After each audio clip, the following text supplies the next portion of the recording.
Bonjour Docteur Belliti, je suis Comtesse Marie et mon travail consiste à donner des cours sur l'étiquette, que ce soit en France ou à l'étranger, mais aussi, très important, je suis chroniqueuse sur Deauville, la radio.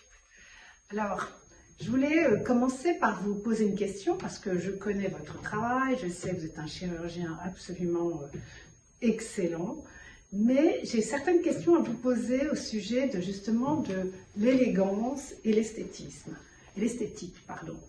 Alors, je vais commencer par vous dire une situation que je trouve absolument géniale de Bette Davis, qui est vieillir, c'est pas pour les mauviettes. Oui, effectivement, c'est dur de vieillir. Et puis, dans la vie, dans la société dans laquelle on vit, on nous demande de rester jeune, de vieillir bien. Alors vieillir bien, ça incite à dire qu'on a une routine beauté absolument incroyable pour essayer d'avoir une jolie peau. On essaye des tonnes de produits. Et puis, je dirais aussi que c'est quelque chose qui fait qu'en permanence, nous, les femmes, on nous incite, nous les femmes et les hommes, parce que maintenant certains hommes aussi s'y mettent, donc on nous incite à être au top en permanence. Alors ma première question serait, est-ce que finalement le fait de passer par la case chirurgie, parce que c'est peut-être aussi la seule façon qu'on a d'effacer les rides et de vieillir mieux, est-ce que c'est pas quelque chose qui fait qu'on est complètement tourné sur soi-même, qu'on n'a pas un côté égoïste, un peu égocentrique? Qu'est-ce que vous pensez de cette façon de voir la société et qu'est-ce que vous pensez du fait que justement, on en demande toujours beaucoup plus? Donc la réponse, c'est trop tard pour se poser la question. La société a déjà répondu. C'est-à-dire que la société veut effacer les rides, veut rester jeune, veut avoir un aspect... En fait, il y a un gros problème de vieillissement par rapport à ce qu'on était quand on était petit. Quelqu'un qui avait 60 ans, c'était foutu. Et maintenant, les femmes de 60 ans, elles sont toutes très sexy. Donc, elles ont besoin d'avoir un accord entre leur physique et ce qu'elles ont à l'intérieur d'elles. Ce sont des femmes dynamiques qui font plein de choses. Et quand elles se voient dans la glace, elles ne se reconnaissent plus.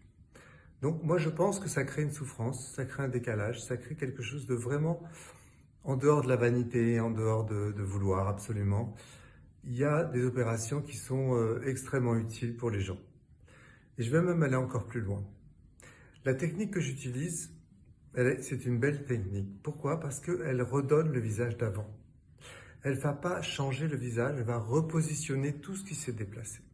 C'est pas pour me vanter que je dis ça, c'est parce que cette technique, comme elle redonne 10-15 ans avant, les gens rajeunissent vraiment. Et je peux vous dire clairement que leur cerveau rajeunit aussi. J'ai des photos pour vous montrer ça. Il y a une personne de 80 et quelques années que j'ai opérée. Et elle a fait vraiment, elle a rajeuni, elle est devenue quelqu'un de, voilà. C'était plus la petite mamie, c'était quelqu'un de dynamique. Et elle est venue me voir un an après, complètement transformée, avec une vie différente. Voilà. Ce que je veux dire, c'est que le physique, c'est pas simplement aussi con que ça. C'est quelque chose d'important dans sa vie, dans son mental, dans ses projets. On a besoin de se plaire. On ne peut pas se déplaire, voilà.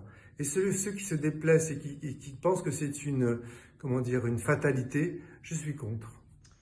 Et d'ailleurs, dans ma deuxième question, je voulais savoir si vous aidiez vos patients à rester dans un certain équilibre, donc à faire un geste plus discret.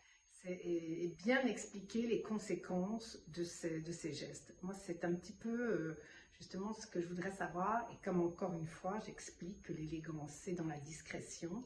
Je trouve que je voudrais savoir si vous êtes de ce genre de médecin à dire il faut savoir s'arrêter. Parce que justement, il y a certaines patients, je dirais même des étrangers comme les Brésiliens ou les Américains, ou même certains autres qui poussent à la consommation. Donc, je voulais savoir justement si vous restiez vous voulez absolument rester dans un certain équilibre pour que le geste soit le plus naturel possible. Parce que chasser le naturel, il revient au galop. La réponse va être très claire. C'est qu'en fait, si on me demande trop, je dis non. Mais c'est même pas pour une question d'éthique ou de société. C'est que si je crois pas à ce que je vais faire, ça va pas servir à quelque chose, ça va pas ramener quelque chose à la patiente, ça me ramène rien à moi. Donc finalement, il y en a qui abusent, c'est vrai. Il y en a qui poussent, il y en a qui sont jamais contents, il y en a qui veulent encore plus, il y en a qui sont voilà, qui seront jamais contentes. Et celles-là, il faut surtout pas les traiter, il faut surtout pas les repousser méchamment, mais leur faire comprendre que ça va pas leur apporter grand-chose et parfois elles comprennent pas. Tout à l'heure, j'avais une jeune femme qui est venue me montrer des trucs que je voyais même pas, qu'il fallait mettre la lumière comme ça pour voir ce qu'elle avait. Je lui ai dit, écoutez, mademoiselle, moi je vous vois, vous êtes très belle. Qu'est-ce que vous avez besoin d'aller mettre la lumière pour voir le défaut? Regardez votre beauté au lieu de regarder votre défaut. Et finalement, je l'ai presque engueulée. Et après, en fait, c'était comme un père à sa fille, hein. Après, elle était contente de m'avoir rencontré, contente que je l'avais remise à sa place. Peut-être en repartant, quand on regardait avec son iPhone, etc., regarder les défauts. Mais en fait, il y a des gens comme ça qui sont malheureux et qui pensent qu'avec le physique, ils vont régler leurs problèmes. Mais ceux-là, je les touche même pas parce que j'ai aucune chance de les améliorer.